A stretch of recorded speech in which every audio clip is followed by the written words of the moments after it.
Hello बच्चों, तो स्वागत है हमारे YouTube channel math bye Vineet sir में। अगर आप लोग बोर्ड एग्ज़ाम 2024 की तैयारी कर रहे हैं तो इस चैनल को ज़रूर सब्सक्राइब कर लें। इस चैनल पर आप लोगों को मैथ से रिलेटेड हर वीडियो मिलती रहेगी, जिसमें इंपॉर्टेंट क्वेश्चन और बहुत सारे कॉन्सेप्ट बताए जाएंगे, जिसमें आप लोगों को बोर्ड एग्ज़ाम में बहुत ही ज़्यादा हेल्पफुल होगी। आने वाले टाइम में हम मॉक टेस्ट भी कराएंगे, जिससे आप लोग बोर्ड एग्ज़ाम में बेहतर से बेहतर स्कोर कर सकते हैं। अगर आपने अभी तक हमारा चैनल सब्सक्राइब नहीं तो प्लीज़ चैनल को सब्सक्राइब कर लें। आज आप लोगों का कक्षा 10 में जो विज्ञान है, विज्ञान में 3 पार्ट डिवाइड किए गए, केमिस्ट्री, बायो, फिजिक्स यानी भौतिक विज्ञान, रसायन विज्ञान और जीव विज्ञान, जिसमें से हम भौतिक विज्ञान स्टार्ट करेंगे। भौतिक विज्ञान का पहला चैप्टर है प्रकाश का परावर्तन। तो हम आज उसमें से बताएंगे प्रकाश का परावर्तन क्या होता है। तो चलिए देखते हैं प्रकाश का करते हैं प्रकाश का परावर्तन। देखिए प्रकाश का परावर्तन, देखिए प्रकाश का परावर्तन क्या है। देखिए प्रकाश का परावर्तन क्या है। मान लीजिए आपके पास कोई चिकनी सतह है। क्या है? चिकनी सतह या पॉलिशदार। ये कैसी है? चिकनी तथा पॉलिशदार।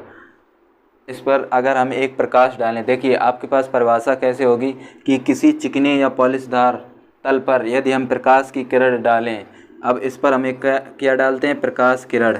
ये मान लीजिए हमने एक इस पर डाली प्रकाश किरण। यहाँ से एक हमारे पास अभिलंब है। क्या है? अभिलंब।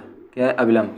मान लीजिए हमने एक प्रकाश किरण चिकनी सतह पर डाली तो उसका अधिकांश भाग वापस लौट आता है तथा अधिकांश भाग परावर्तित हो जाता है। इस प्रक्रिया को प्रकाश का परावर्तन कहते हैं। इसको आप लोगों को याद करना है किस प्रकार से।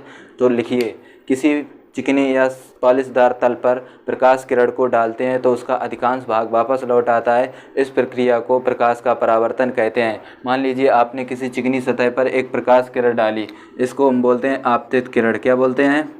आपतित किरण। और इसको बोलते हैं परावर्तित किरण। एक आपके पास है आपतित किरण, एक है परावर्तित किरण। तो हमारा जो ये कोण है इसको हम बोलते हैं आपतन कोण। इसको क्या बोलते हैं? आपतन कोण। आपतन कोण, ये हमारा क्या है? आपतन कोण। और ये हमारा क्या है? परावर्तन कोण। ये हमारा क्या है? परावर्तन कोण। इसको आप नोट करते चलें। और जो हमारे पास ये है इसको हम बोलते हैं अभिलंब यानी ऐन। इसको क्या बोलते हैं? नॉर्मल माने अभिलंब, तो इसीलिए हम इसे ऐन से लिखते हैं। ये हमारे पास है अभिलंब। ये हमारे पास है आपतित किरण। यह कौन सी किरण है? आपतित किरण। जो किरण हम डालते हैं उसे बोलते हैं आपतित किरण, और जो किरण टकराने के बाद चली जाती है उसे बोलते हैं परावर्तित किरण।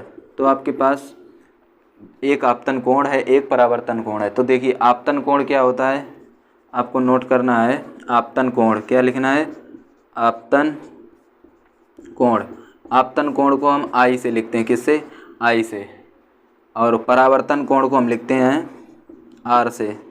परावर्तन कोण इसे हम लिखते हैं आर से। अब देखिए ये आपके पास परावर्तन, प्रकाश का क्या है? परावर्तन। तो आप समझ गए। मान लीजिए ये एक चिकनी सतह तल है। मान लीजिए आपके पास ये चिकनी सतह, अगर इस पर हम प्रकाश की किरण डालें, प्रकाश की किरण अगर डालेंगे तो इससे टकराने के बाद ये कुछ इस दिशा में निकलेगी।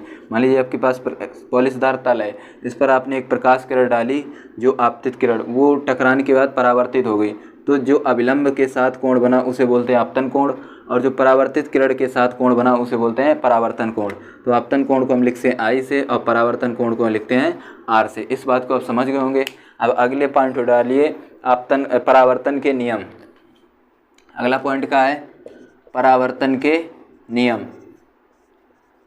देखिए परावर्तन के कुल दो नियम है। परावर्तन के नियम, परावर्तन के 2 नियम है। कितने नियम है? 2। नंबर 1 क्या है? आपतित किरण, परावर्तित किरण, अभिलंब तीनों एक ही तल में होते हैं। क्या लिखोगे यहाँ पर? आपतित किरण, कॉमा परावर्तित किरण और अभिलंब,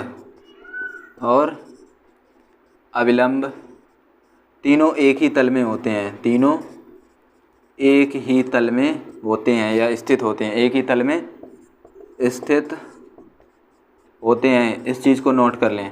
मान लीजिए आपसे पूछ दिया जाए परावर्तन के नियम, तो परावर्तन के 2 नियम है। कौन कौन से? नंबर 1 क्या है? आपतित किरण, परावर्तित किरण, अभिलंब तीनों एक ही तल में होते हैं। नंबर 2 देखिए, आपतन कोण और परावर्तन कोण आपस में कैसे होते हैं? बराबर। मान लीजिए अगर ये किरण 45 अंश के कोण के साथ गिरी, कितने? 45 अंश कोण के साथ। तो आपको बिना देखे समझना है कि परावर्तन कोण कितना होगा, 45। क्यों? क्योंकि दूसरा नियम यही कहता है, क्या कहता है कि आपतन कोण तथा परावर्तन कोण दोनों आपस में कैसे होते हैं, बराबर। तो यहाँ क्या लिखोगे, परावर्तन कोण इक्वल यानी बराबर, बराबर में क्या आएगा, आपतन कोण, आपतन कोण। तो ये दो नियम है, क्या होता है, परावर्तन कोण R, आपतन कोण I, और R और I आपस में कैसे होते हैं, बराबर। परावर्तन के नियम हो गए। अब अगर आपने इस चीज़ को नोट कर लिया है तो आसानी से इन चीज़ों को याद कर लें। आपके बोर्ड एग्जाम में बहुत ही बार ये क्वेश्चन पूछे जाते हैं, आपके 1 नंबर में विकल्प में पूछ दिया जाता है, बताइए परावर्तन के नियम। और इस चैनल को जल्द से जल्द सब्सक्राइब कर लें, और अगली वीडियो आपको इससे आगे मिलेगी, किस प्रकार से हम परावर्तन, और इसके बाद बताएंगे प्रतिबिंब क्या होता है, प्रतिबिंब के कितने भाग होते हैं, ये सभी चीज़ें आपको बताई जाएंगी।